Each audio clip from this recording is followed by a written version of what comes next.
అందరికీ నమస్కారం. ముందుగా ఓం శ్రీమాత్రే నమః అని కామెంట్ చేసి ఛానల్ని సబ్స్క్రైబ్ చేయండి. ఆగస్టు 13 నుండి శ్రావణ మాసం ప్రారంభం.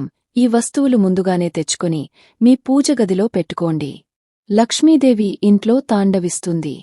ఈ నెల ఆగస్టు 13వ తేదీ గురువారం నుండి శ్రావణ మాసం ఏర్పడబోతుంది. పవిత్రమైన శ్రావణ మాసం వచ్చేలోపు ముందుగానే తెచ్చుకోవలసిన కొన్ని వస్తువులు ఏమిటి? శ్రావణ మాసం నియమాలు, పూజా పద్ధతులు, ఇలా శ్రావణ మాసానికి సంబంధించిన విషయాలన్నీ ఈ వీడియోలో క్లుప్తంగా తెలుసుకుందాం. ఈ శ్రావణ మాసం నెల రోజులు లక్ష్మీదేవి భూమిపై సంచరిస్తూ తన భక్తులు చేసే పూజలను, నైవేద్యాలను స్వీకరిస్తూ కోరిన వరాలను ప్రసాదిస్తుందట. కాబట్టి ఈ శ్రావణ మాసం వచ్చేలోపు కొన్ని వస్తువులను మీ పూజ గదిలో పెట్టుకోండి. అలాగే ఈ వీడియో చూసే ముందు ఓం శ్రీ మహాలక్ష్మి నమః అని ఒక చిన్న కామెంట్ చేయండి. తద్వారా లక్ష్మీ అనుగ్రహం మీకు త్వరగా లభిస్తుంది. ఈ శ్రావణ మాసం వచ్చేలోపు ప్రతి ఒక్కరూ తెచ్చుకోవలసిన ముఖ్యమైన వస్తువులలో పసుపు కొమ్ములు. 1 పసుపు లక్ష్మీ స్వరూపం కాబట్టి ముందుగానే కొన్ని పసుపు కొమ్ములు తెచ్చుకొని మీ పూజ గదిలో లక్ష్మీదేవి ముందు పెట్టుకోండి, లేదా లక్ష్మీదేవి చిత్రపటానికి పసుపు కొమ్ముల మాల వేయండి. ఇలా చేస్తే మీ ఇంటికి ఉన్న దరిద్రం తొలగిపోయి విపరీతమైన ధనాకర్షణ పెరుగుతుంది. అలాగే ఈ శ్రావణ మాసంలో తప్పనిసరిగా ఒక చిన్న లక్ష్మీదేవి విగ్రహాన్ని తెచ్చుకొని మీ పూజ గదిలో పెట్టుకోండి. లక్ష్మీదేవికి అభిషేకాలు చేయడం, పసుపు కుంకుమలతో అర్చన చేయడం ద్వారా కోటి జన్మల పుణ్యఫలితం లభిస్తుంది. అలాగే మీ ఇంట్లో తులసికోట లేకపోతే వెంటనే ఈ శ్రావణ మాసం వచ్చేలోపు తులసమ్మను తెచ్చుకోండి. తులసి మొక్కలు లక్ష్మీదేవి కొలువై ఉంటుంది. కాబట్టి శ్రావణ మాసం నెల రోజులు తులసికూట ముందు దీపారాధన చేయడం, తులసికి ప్రదక్షిణాలు చేయడం ద్వారా లక్ష్మీదేవి అనుగ్రహం వెంటనే లభిస్తుంది. అలాగే మీకు ఆవు పిడకలు అందుబాటులో ఉంటే తప్పకుండా తెచ్చుకోండి. ఈ శ్రావణ మాసం నెల రోజులు ఆవు పిడకలతో ఇల్లంతా పొగవేస్తే మీ ఇంట్లో ఉన్న దుష్ట శక్తులు నశించి మీ ఇంట్లోకి దైవశక్తులు ప్రవేశిస్తాయి. ఆవు పిడకలపైన గుగ్గలం సాంబ్రాణి పొగవేసి ఇల్లంతా ధూపం వేస్తే చాలా మంచిది.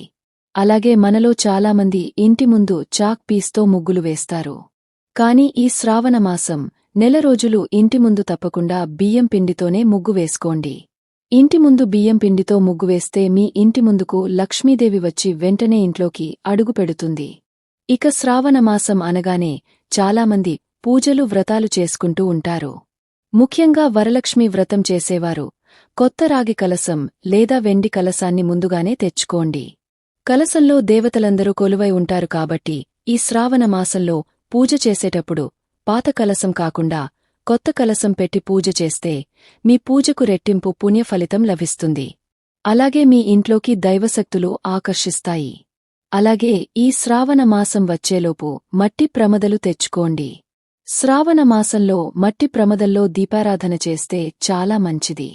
ప్రతిరోజు కాకపోయినా ప్రతి శ్రావణ శుక్రవారం మట్టి ప్రమిదల్లో దీపారాధన చేయండి.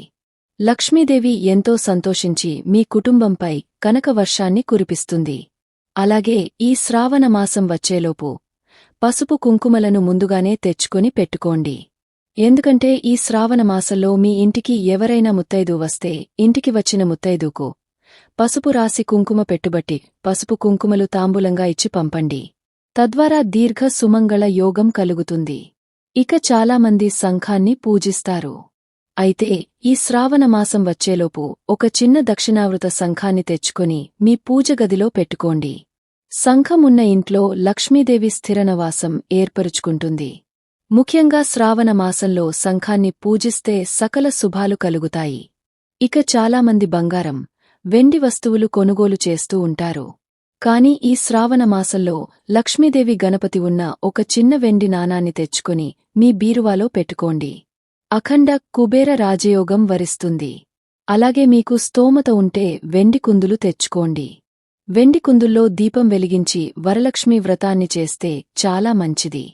అలాగే శ్రావణ మాసం వచ్చేలోపు ఇల్లంతా శుభ్రం చేసుకుని ఇంట్లో గంగాజలం చల్లుకోండి.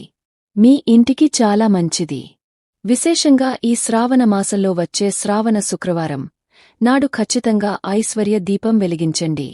ఉప్పుపైన వెలిగించే దీపాన్ని ఐశ్వర్య దీపం అని అంటారు. ఈ దీపానికి చాలా శక్తి ఉంటుంది. కాబట్టి శ్రావణ శుక్రవారం తప్పనిసరిగా ఈ ఉప్పు దీపాన్ని వెలిగించి అష్టైశ్వర్యాలను పొందండి. అలాగే శ్రావణ మాసంలో వచ్చే ప్రతి మంగళవారం నాడు మంగళ గౌరీ వ్రతాన్ని చేసుకుంటే చాలా మంచిది. ముఖ్యంగా కొత్తగా వివాహమైన ఆడవారు తప్పకుండా మంగళ గౌరీ వ్రతాన్ని చేసుకోండి. తద్వారా దీర్ఘ సుమంగళ యోగం కలుగుతుంది. అలాగే ప్రతి శ్రావణ శుక్రవారం తప్పనిసరిగా గోవును పూజించండి. గోమాతకు తోటకూర, అరటిపండ్లు ఇలాంటి పదార్థాలను ఆహారంగా తినిపించి గోవుకు ప్రదక్షిణాలు చేస్తే కోరిన కోరికలన్నీ వెంటనే నెరవేరుతాయి. అలాగే ఈ శ్రావణ మాసంలో స్త్రీలు కొత్తగా వెండి మెట్టెలు తెచ్చుకుని కాలికి ధరిస్తే చాలా మంచిది. అలాగే ఎరుపు, ఆకుపచ్చ రంగు మట్టిగాజులు ధరిస్తే ఇంకా మంచిది. అలాగే ఈ శ్రావణ మాసం నెల రోజులు స్త్రీలు కాళ్లకు పసుపు రాసుకోవాలి. ప్రతిరోజు కాళ్లకు పసుపు రాసుకుంటే లక్ష్మీదేవి మీ ఇంట్లో తిష్ట వేసుకుని కూర్చుంటుంది. ఇక ఈ శ్రావణ మాసం వచ్చేలోపు ప్రతి మంగళవారం అలాగే ప్రతి శుక్రవారం ఖచ్చితంగా స్త్రీలు ఉపవాసం ఉండాలి. శ్రావణ మాసంలో ఉపవాసముంటే చాలా మంచిది. ఇక ఉదయం చేసే పూజల కన్నా సాయంత్రం చేసే పూజలకే రెట్టింపు పుణ్యఫలితం లభిస్తుందని వేద పండితులు సూచిస్తున్నారు. కాబట్టి ఈ శ్రావణ మాసంలో సాయంత్రమారు గంటల తర్వాత ఇంట్లో దీపాలు వెలిగించి ఇల్లంతా సాంబ్రాణి ధూపం వేయండి. మీ ఇంటిపై దుష్ట శక్తుల ప్రభావం లేకుండా ఇంట్లో లక్ష్మీదేవి కొలువై ఉంటుంది. ఈ శ్రావణ మాసంలో లక్ష్మీదేవిని పూజించేవారు లక్ష్మీదేవి జపానికి తామర గింజల మాల ఉపయోగిస్తే లక్ష్మీ అనుగ్రహం మీకు వెంటనే లభిస్తుంది. ఇక అత్యంత శక్తిమంతమైన వాటిలో ఏకాక్షి కొబ్బరికాయ, ఒకటి కొబ్బరికాయ, ఒక కన్ను ఉంటే దాన్ని ఏకాక్షి కొబ్బరికాయ అని అంటారు. ఇది చాలా అరుదుగా దొరుకుతుంది. కాబట్టి ఏకాక్షి కొబ్బరికాయ మీకు అందుబాటులో ఉంటే వెంటనే తెచ్చుకొని ఒక ఎర్రటి వస్త్రంలో చుట్టి మీ పూజ గదిలో పెట్టుకోండి. దీనివల్ల మీ ఇంట్లో డబ్బు కష్టాలు లేకుండా మీ ఇంటి ధన ప్రవాహం విపరీతంగా పెరుగుతుంది. ఇక మనలో చాలామంది పూజగదిలో నీటితో నిండిన రాగి కలసం పెట్టుకుంటారు. అయితే ఈ శ్రావణ మాసం నెల రోజులు ఒక చిన్న రాగి చెంబులో నీళ్లు పోసి అందులో చిటికెడు పసుపు, ఒక ఎర్రని పుష్పం వేసి మీ పూజగదిలో పెట్టుకోండి. ప్రతిరోజు ఈ నీటిని మారుస్తూ కొత్త నీళ్లు నింపుకోండి. దీనివల్ల మీ ఇంటికి ఉన్న వాస్తు దోషాలు, నెగటివ్ ఎనర్జీ మొత్తం తొలగిపోయి ఇంట్లో సుఖ సంతోషాలు పెరుగుతాయి. జాతకంలో శని దోషమున్నవారు ఈ శ్రావణ మాసంలో వచ్చే ఏదైనా ఒక శనివారం నాడు రావి చెట్టు, వేప చెట్టుకు పసుపు దారం చుట్టి నువ్వుల నూనెతో దీపం వెలిగించండి. తద్వారా ఏలినాటి శని దోషాలు తొలగిపోయి ఐశ్వర్య ప్రాప్తి కలుగుతుంది. మీ ఇంట్లో అనవసరపు ఖర్చులు ఎక్కువగా ఉంటే ఒక ఎర్రటి వస్త్రంలో 5 యాలుకలు, కాస్త పచ్చు కర్పూరం వేసి దానిని మూటలా కట్టి మీ బీరువాలో పెట్టుకోండి. తద్వారా అనవసరపు ఖర్చులు తగ్గ ఇంటికి ధనాకర్షణ పెరుగుతుంది. ఇక వివాహ ప్రయత్నాలు చేసేవారు అలాగే సంతాన కోసం ఎదురుచూసేవారు దంపతులు ఈ శ్రావణ మాసంలో ఒక చిన్న ఆడపిల్లను మీ ఇంటికి పిలిచి కాళ్లకు పసుపు రాసి పండ్లు, గాజులు, కొత్త బట్టలు పెట్టండి. ఇలా చేస్తే శీఘ్ర వివాహ యోగం, సంతాన భాగ్యం సిద్ధిస్తాయి. ఈ శ్రావణ మాసంలో ప్రతి ఒక్కరూ సూర్యోదయానికి ముందే నిద్రలేవాలి. ఇంటిని, పూజగతిని ఎల్లప్పుడూ శుభ్రంగా ఉంచుకోండి. అప్పుడే మీ ఇంట్లోకి లక్ష్మీదేవి అడుగు పెడుతుంది.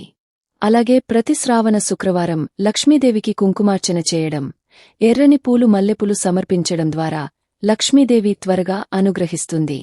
ఇక దీర్ఘకాలిక అనారోగ్య సమస్యలతో బాధపడేవారు ఈ శ్రావణ మాసంలో వచ్చే ఏదైనా ఒక సోమవారం నాడు శివునికి బిల్వపత్రాలు సమర్పించి ఆవపాలతో అభిషేకం చేస్తే అనారోగ్య సమస్యలు తగ్గే ఆయురారోగ్యాలు కలుగుతాయి. ఈ శ్రావణ మాసంలో వివాహమైన ఆడవారు పొరపాటున కూడా నలుపు రంగు వస్త్రాలు ధరించకూడదు. అలాగే శ్రావణ మాసంలో లక్ష్మీదేవిని పూజించేవారు మాంసాహారం అస్సలు తినకూడదు. ఇక చాలామంది విపరీతమైన అప్పుల బాధలతో ఇబ్బంది పడుతూ ఉంటారు. అలాంటివారు ఈ శ్రావణ మాసంలో శ్రీ యంత్రాన్ని తెచ్చుకొని మీ పూజగదిలో పెట్టి పూజించండి. అప్పుల బాధలన్నీ వెంటనే తొలగిపోతాయి. అంతటి శక్తి శ్రీ యంత్రానికి ఉంటుంది. ఈ శ్రావణ మాసంలో ఇలాంటి నియమాలు పాటించి లక్ష్మీ కటాక్షాన్ని సులభంగా పొందండి. ఈ వీడియో గనుక మీకు నచ్చినట్లయితే ప్లీజ్ లైక్ చేసి మీ ఫ్రెండ్స్కి షేర్ చేయండి. అలాగే మా కొత్త వీడియోస్ మీకు వెంటనే చేరాలంటే మా ఛానల్ని సబ్స్క్రైబ్ చేసుకుని పక్కనే ఉన్నటువంటి బెల్ ఐకాన్ని ప్రెస్ చేయండి. ధన్యవాదములు.